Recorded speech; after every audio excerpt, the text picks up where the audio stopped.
Hey guys, Nate from the 80/20 Drummer, and for this week's mini lesson, I want to give you 3 approaches to straight 8th, straight 16th playing.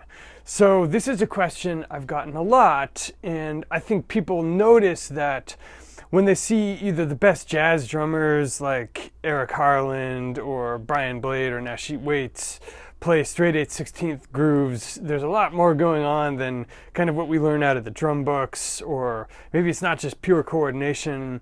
And certainly when they observe people like Thomas Pridgeon and Chris Coleman, those guys are executing on a different sort of wavelength than just the purely traditional grooves. So I'm not going to get super esoteric with this, but I am going to give you kind of 3 foundations, and we're going to start with the simplest, which is the one most everybody's familiar with. So the simplest version is just literally the straight 8th or straight quarter lead with the right hand. And let's just look at a common beat in 4/4 that might sound like that. So 2, 3, 4.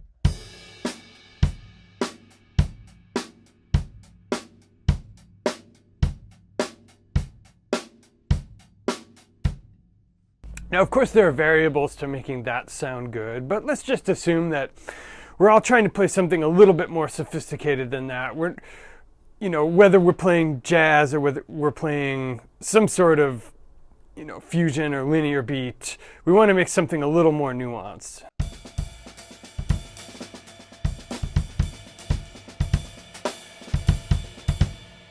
Right, so let's start at that spot and progress more and more toward this. So the first thing you can do to make your beats a little more interesting is a combination of 2 things. Number 1, you can decrease the frequency of the right hand or of the reference keeper. So instead of,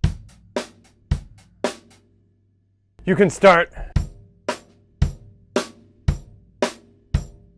Okay, so we switched from 8ths to quarters with the right hand, and then let's just think about some possible things we could improvise with the right hand. Let's make this our ostinato and just try to improvise some 8th type of things with the right hand. And let's not even worry about changing up the rim shot pattern for now. So 2, 3, 4.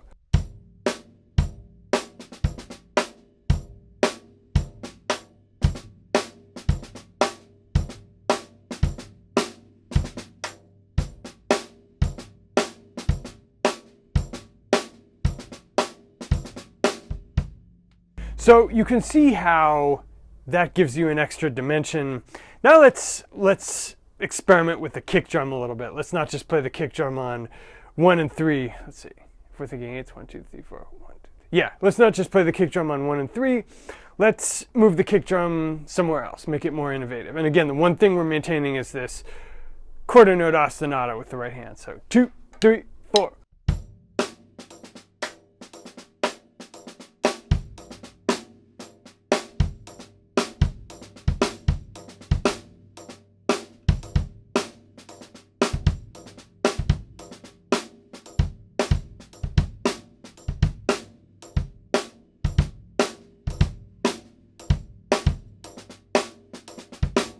Etc. So if you take that concept and move it over to the ride cymbal and start adding the hats, automatically you're going to get some more interesting sounds.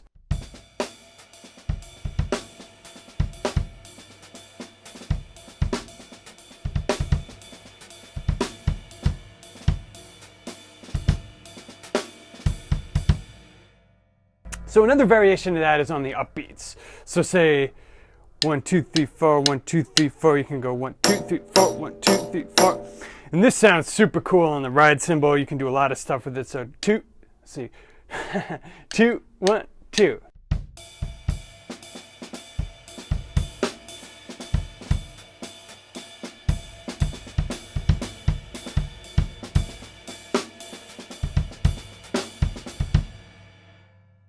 That sort of thing. Okay, so now texture number 2 is evolving into this skip note ride cymbal pattern. So the standard swing skip note Right? Spang, spangalang, spangalang. Well, of course you can do that straight eighth too. But it's going to sound lame unless you have some other texture developers. But if you speed it up and you're doing the same beat we started off with, your spangalang is going to be at this tempo.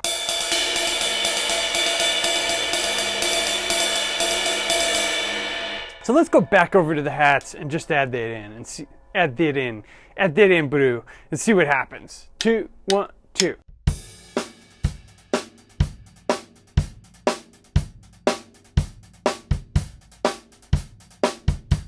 Okay, so that's the basic, but we can mess with that in the same ways we would phrase a ride cymbal in jazz. We wouldn't just go like,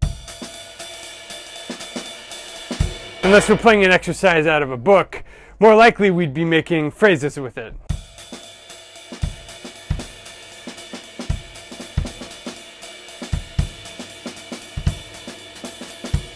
Right, so the cymbal is going.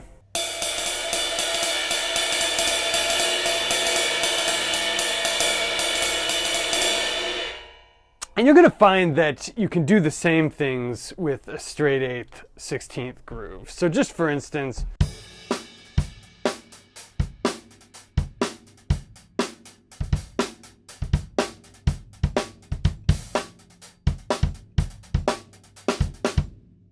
so let's see another variation of that. Let's lower the frequency of the rim shots, give ourselves a little more license to phrase, and just see what we might come up with. 2, 3, 4.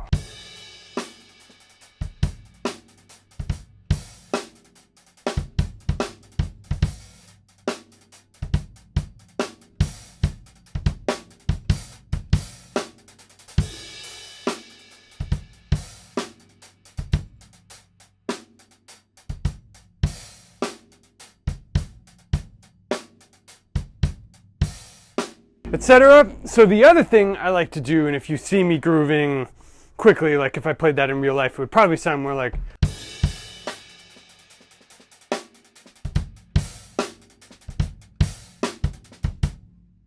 So what you see me doing there is filling in the gaps with the left hand as a ghost. And a very basic version of this would just be like.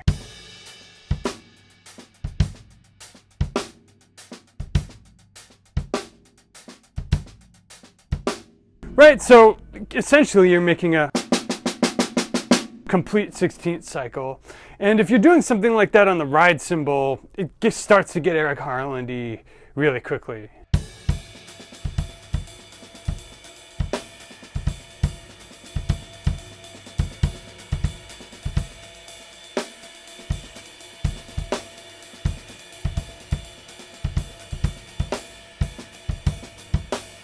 Right? So there's that, and obviously this is a decade's worth of work to be able to sound anywhere near as good as Eric, not that I even do.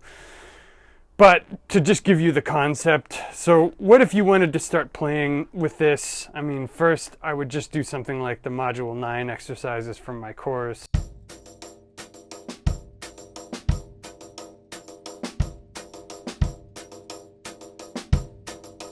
Right, like that's a basic beat, and then add a rim shot.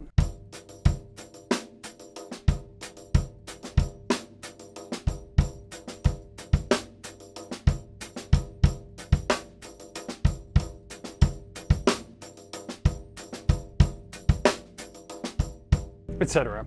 So that's skipped note, ride cymbal-ish playing, and I think probably the last example you're probably familiar with is this more Thomas Pridgeon, just modern linear, you know, who else? Ron Bruner, yeah. Pff, forget it. Keith Carlock, Danziger, Jojo Mayer, Juliana, okay.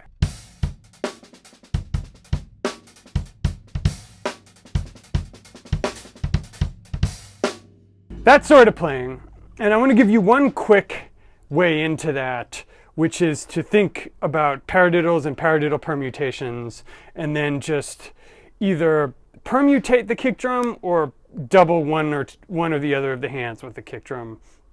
Sorry to be vague, but I'm trying to circumscribe like 50 years of drumming for you guys here. So the basic, the sort of Garibaldi thing is like,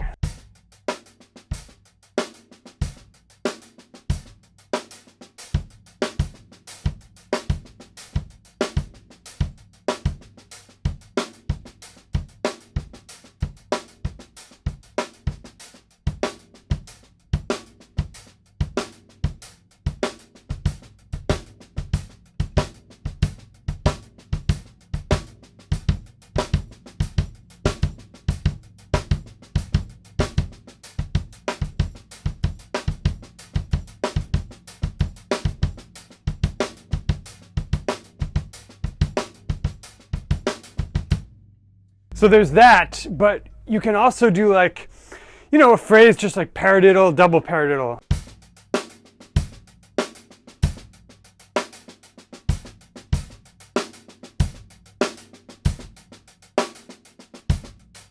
And try doubling some of the right hands with the kick. So.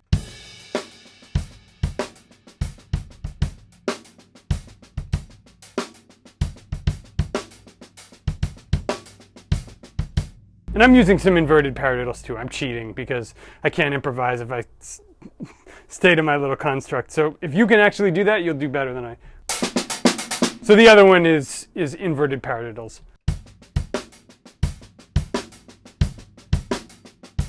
So let's just try some paradiddles, inverted paradiddles, double paradiddles, and inverted doubles. So 3, 4.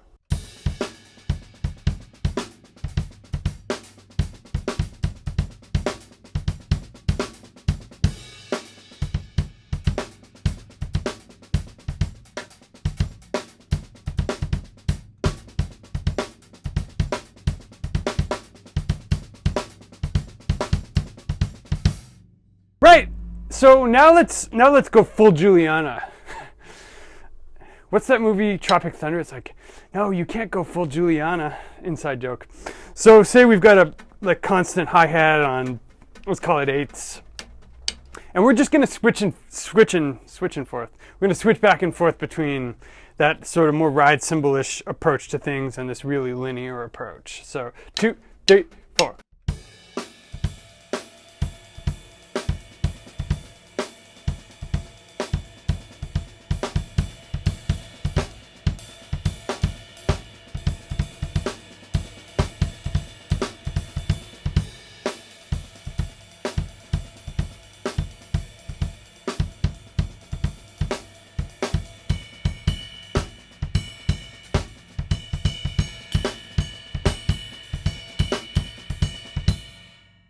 Right, remove the rim shots, like change the touch a little and it becomes jazz.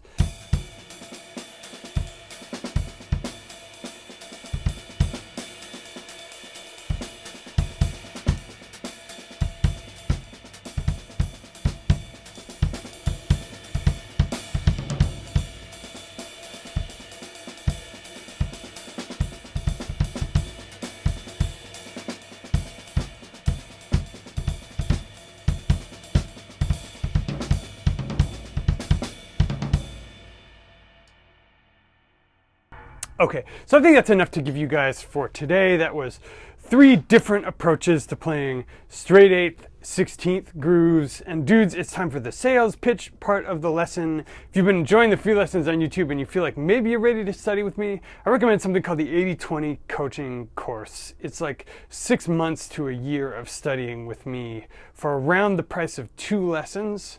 And if you're looking for a gateway drug to the coaching course, I recommend clicking on the screen right here and checking out my 3 free video series. It's a little bit deeper than the YouTube stuff. It'll take you really methodically through 3 key concepts, and I like to say you'll get better in 3 weeks than you have in the next 6 months. That's my 3 free video series. Check it out by clicking on the screen right there. Dudes, it's been real. Nate for the 80/20 Drummer, back soon with another lesson of the week. One love.